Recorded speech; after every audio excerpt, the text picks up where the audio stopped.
Is it just me, or is it that all these movies that are based off of true stories coming out in January? I don't know. Maybe it's just me.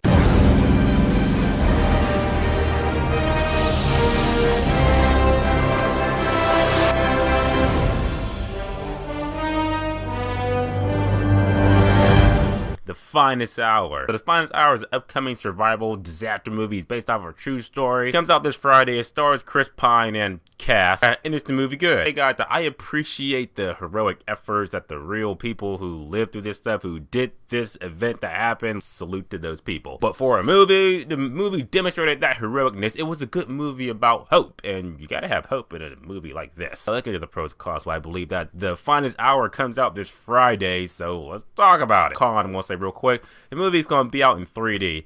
You don't need to see it in 3D. You don't see this movie in 3D because the 3D doesn't add anything to the movie at all. Now for some pros. Acting in the movie, Chris Pine, he was good in the movie. I enjoyed his character. I can't think of the character's name off top right now, but on camera, I can't think of it right now, but he was good in the movie. You know, he did what he's supposed to do. So his acting as character in the movie was pretty good. Wait, the rest of the cast in the movie, they were functionally good too. They had a lot of good moments too. The captain in this movie, like the second main captain, I can't think of his name. I think it's Casey Affleck. I think it's him. He was also good in the movie too. He was the person who, like, I kind of liked the most because he was kind of like that cool, suave dude that was just like, you know, in the shadows, shit like that. But when shit was hitting the fan, he's like, you know what, this is what we're gonna do. Damn it, you're gonna listen to me because I'm your captain. I did. Right then, I was like, yeah, that guy's getting it done. Well, now the action in the movie. The action in the movie, when like the second half of the movie kicks up, when, you know, the boats are going out in sea, you know, ships are getting cut in half by the water, and it looks like a lot of dire shit's going down. The action was pretty intense. It was like, holy shit, I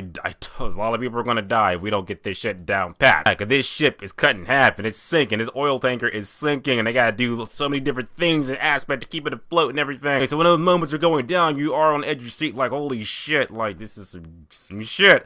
I don't know if you're going to survive or not. I'm going to give so much props to the sound guy in this movie, because the sound effects in this movie were, oh my god, the theater was just filled up with the roaring ocean sounds of the ocean. It was crazy, because I really feel like we are out there in the sea. I feel the ocean going through my eardrums and shit. A plot in the movie's pretty much like, yeah, you got Chris Pine, you know, he's National Coast Guard and everything. You got this oil tanker, you know, it got cut in half. It's trying out 32 people on that ship are about to drown and die. Chris Pratt, a couple of these people to go on a boat, go out there and save them. Now, more or less, when they find that boat, when they actually do find the boat, you know, they have their small little rescue boat, and there's 32 of these people that got to get on this little boat that can only hold, like, I think 22 of them tops. We have a situation where it's like, save 32 people, but we only have a broom on our boat for 22 of them. I'm not going to give away any more plot details about that, but that's what you need to know about the movie, more or less. If there are any cons I gotta say about the movie, more or less, is that I felt like Chris Pine's love interest in this movie, I felt like if her scenes were just cut from the movie altogether, this movie a little bit shorter, and it would have been a little bit more framed up and a little bit more better for me. Just because I felt like she didn't bring nothing to the movie that I felt like if she had maybe 10 minutes of screen time, that would have been enough. But I felt like she had too many scenes in the movie that focused on her, and those parts of the movie that were like slow and boring. But other than that, the movie is, like I said, it's an adorable movie for what it is.